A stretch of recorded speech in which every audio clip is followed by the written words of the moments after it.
Assalamualaikum, selamat petang. Because saya dah janji saya nak buat video tentang ramai yang tanya soalan tentang changes of cost at different level of operation. Saya nak bagi contoh lah. So lepas you tengok video ni mungkin you lebih faham. So changes of cost at a different level of operation, maksudnya perubahan kos. Perubahan kos pada perubahan level of operation, maksudnya perubahan kos pada tahap pengeluaran yang berbeza. So apa dia changes of cost at a different level of operation? So in setting the price, the marketers first need to know how cost differs at different level of operation.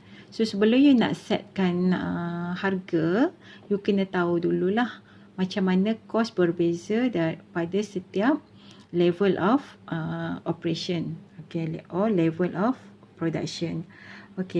For example, contohnya ABC Bakery is setting up a factory to produce cakes. So dia bina kilang nak produce cake. ABC Bakery ni. So you Maya Holding, Maya Creative Holding lah. So the fixed cost is 100,000. So you kena kira lah.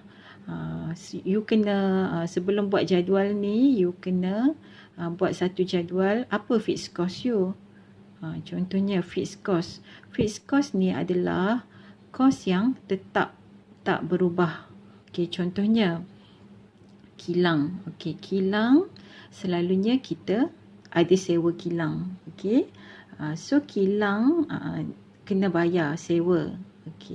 Kena bayar sewa 1,000 sebulan.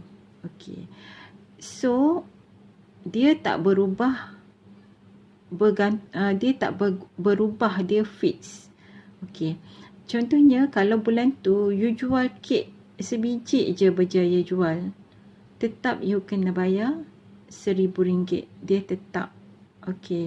Ataupun contohnya you beli motor vehicle. So you beli motor vehicle sebabnya you nak deliver your cake nanti, you perlukan motor vehicle. So motor vehicle tu you bayar kepada bank setiap bulan RM500 contohnya. So dia tak berubah. You jual berapa pun production you, berapa pun you hasilkan kek pada bulan tu, you punya bayaran ataupun installment untuk you punya kereta tak berubah. Dia tak macam sebab bulan ni you berjaya buat sale 100,000, so bank telefon you, dia cakap sebab bulan ni kami dapat maklumat awak buat jualan kek 50,000, jadi bulan ni kereta kena bayar 10,000. Dia tak, dia fix. Dia tetap. So fixed cost ni bergantung kepada company you lah. Company you ada fixed cost apa? Fixed cost sewa bangunan ke? Kalau tak ada sewa bangunan, tak payahlah masukkan ada fixed cost. So apa fixed cost you? You kena kenal pasti kos-kos yang tetap. Variable cost pula dia berubah mengikut number of production. Contohnya untuk hasilkan sebiji kek, you hitung-hitung, you kira-kira, you pun dapat tahu untuk nak hasilkan sebiji kek ni dah campur tolak semua. Kos nak kena beli tepung, nak kena beli telur, nak kena beli butter, nak kena beli gula. So sebiji kek jatuh kos dia RM10. So so variable cost ni dia berubah. Contohnya untuk nak hasilkan sebiji kek RM10, tapi kalau you nak hasilkan 100 biji kek, takkanlah variable cost you RM10 juga. So of course lah dia akan jadi RM10 kali 10 biji kek ataupun 100 biji kek. Dia akan berubah mengikut number of production. Okay. So kat sini, you tengok saya tulis sini. If the business sold more, tak nampak pula. Okay, if the business sold more, will the cost stay the same? You tanya, kalau perniagaan you tu jual lebih banyak, adakah cost tu sama? Okay, so kalau cost tu tak berubah, maksudnya if yes, it is a fixed cost. If no, then it is a variable cost. Okay. Okay. So sekarang ini contoh jadual saya buat. Okay, katakanlah syarikat ABC Bakery ni nak jual kek. Okay, so dia cakap sini fixed cost dia 100 ribu. So you kena kira sendirilah fixed cost you berapa. Sewa bangunan ke, installment kereta ke, installment lori ke, gaji pekerja ke, apa lagi? You ada buat advertising ke, dah fix setiap bulan kena bayar berapa dekat syarikat advertising tu. Yang fix, yang you dah tetapkan berapa, memang cost tu tak berubah setiap bulan. So kat sini ABC Bakery ni dia punya fixed cost tu 100 ribu. Dia punya variable cost untuk sebiji kek adalah RM10. Okay. So fixed cost dengan variable cost ni saya ada share video dekat dalam group tadi. So you boleh tengok. Okay. Okay. So variable cost dia, okay. Kat sini saya tulis projected price. Ni adalah anggaran harga. Tak tetap lagi. Kita anggarkan nak letak RM20. Okey. Kenapa saya letak RM20? Sebab saya dah kira saya punya cost, total cost. Maksudnya variable cost campur dengan fixed cost ni, saya dapat total cost. Fixed cost campur variable cost jadi total cost. So saya dah campur dua ni, dia punya total cost adalah RM600,000. RM600,000 ni digunakan untuk menghasilkan 50,000 unit. So bahagilah 600,000 total cost tadi bahagi dengan 50,000 unit. Saya dapat cost untuk sebiji, ni campur fixed cost campur variable cost ni, cost sebiji jatuh RM12. Okay, so takkanlah saya nak anggaran nak jual RM12 juga. So saya anggarkan saya jual pada harga RM20. Sebab saya punya competitors jual harga RM20 sebiji. So saya pun nak jual harga RM20. Okey. Kemudian saya anggarkan saya nak hasilkan 50,000 unit. Saya nak hasilkan, saya nak suruh kilang keluarkan 50,000 biji kek. Okey. So kalau RM20 kali dengan RM50,000 ni, saya punya sale akan jadi RM1,000,000. RM1,000,000 saya akan dapat. 50,000 biji kek, harga sebiji RM20, saya akan dapat RM1,000,000. Okey. So okey, fixed cost RM100,000. Variable cost RM500,000. Campur dua ni dapat RM600,000. So macam mana saya nak kira dapat profit? Berapa saya dapat profit?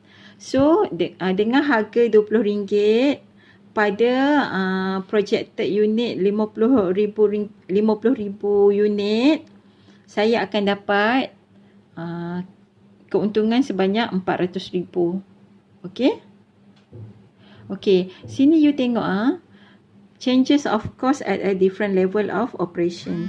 Okey. So kalau you tengok fixed cost tak berubah. Walaupun saya produce 50,000, walaupun saya produce 70,000, 80,000, 100,000, fixed cost tetap tak berubah. Tapi variable cost berubah. Pada takat pengeluaran 50,000, dia punya cost 500,000. Pada takat pengeluaran 70,000, saya punya variable cost 700,000. 800,000 1,000,000. Saya punya variable cost. So samalah. Total cost mestilah bertambah sebab kita tambah dua ni. Dia hasil tambah dua ni. Okey. Okey. Cuba you tengok pula apa jadi pada cost per unit. Okey, yang ni 600,000 adalah total cost bahagi dengan 50,000 production unit tadi ni, production unit ni. Okey. So bila saya bahagi ni, saya dapat RM12 kos saya, total cost untuk sebiji kek RM12. Tapi you tengok ya, pada takap pengeluaran yang lebih tinggi, saya buat 70,000 biji kek. Kos saya meningkat RM800,000. Tetapi saya punya kos per unit saya makin turun. Maksudnya lebih banyak production saya buat, lebih rendah kos saya. Tengok ni. Pada production unit RM80,000 dengan kos RM900,000, kos per unit semakin rendah. Okey. So saya mengekalkan harga. Saya kekalkan harga. Saya buat assumption, saya buat anggaran saya tetap nak jual dengan harga RM20. Walaupun pada takap pengeluaran yang berbeza. Walaupun pada takap pengeluaran RM50,000, RM70,000, RM80,000, RM100,000, kos pun berbeza. Makin tinggi saya produce, makin banyak production, makin tinggi kos. Okey. Tetapi kalau you tengok, profit saya makin tinggi. Okey. Profit makin meningkat. Okey. So inilah yang saya nak you all analyse. Nak you all buat. Okey, macam ni. Okey. Untuk menunjukkan changes of cost at different level of operation. Okey, changes of cost. Ni. Pada takap pengeluaran RM50,000, kos RM600,000. Unit kos 12. Pada takap pengeluaran RM70,000, total kos RM800,000. Kos per unit RM11.42. Pada takap pengeluaran RM80,000, kos saya total kos RM900,000. Kos per unit RM11.25. Okey, pada takap pengeluaran RM100,000. Saya produce RM100,000. Kos yang terlibat untuk produce RM100,000 tu adalah RM1,100,000. RM1,100,000. Dan kos per unit adalah RM11. Okey. So saya nak you buat analisa ni. Okey. And kalau you tengok dari segi sales, profit saya makin tinggi. Semakin tinggi production, semakin tinggi, semakin rendah kos, semakin tinggi profit. Okey. So siapa yang masih tak faham fixed cost, variable cost, boleh tengok video. Video yang saya share tu sangat simple, mudah untuk faham. So fixed cost dia tak berubah, melainkan dia, okey, contohnya kalau you nak produce kek maksimum lah, sehari mesin tu ataupun kilang tu mampu untuk capacity sehingga 100,000 je, ataupun 100,000 lah saya bagi contoh. Okay. So saya nak permintaan makin tinggi, saya nak produce lebih pada 100,000. So of course lah saya kena tambah saya punya fixed cost. Saya mungkin kena tambah saya punya mesin. Okay. Saya kena beli mesin ataupun saya sewa mesin. Sewa mesin ke, beli mesin ke, ataupun saya kena tambah saya punya kilang, kena tambah sewa satu biji lagi kilang. Okey. Ataupun saya kena beli lori sebiji lagi. So fixed cost akan berubah. Tapi sekarang saya just nak anggarkan fixed cost tak berubah. Production taklah orang cakap melebihi sasaran lagi. Okey, kita baru prototype. So kita buat anggaran. Contohnya kalau saya jual RM20, saya punya keuntungan RM400,000. Kenapa saya letak RM20 ni? Sebabnya kos saya RM12 saja. So RM20 dah cover saya punya kos. Dan saya punya objektif adalah harga saya berdasarkan saya punya competitors. Saya nak ikut competitors. So ada syarikat lain, majority competitor saya jual pada harga RM20. So saya nak jual pada harga RM20. Okay. So method, boleh pilih, mungkin you cakap mungkin nanti final price lain nanti saya takkan jual RM20. Mungkin masa dekat pricing method nanti saya nak pilih pricing method profit maximization. So saya ataupun markup, saya nak markup lagi keuntungan saya ni 100%. Okay.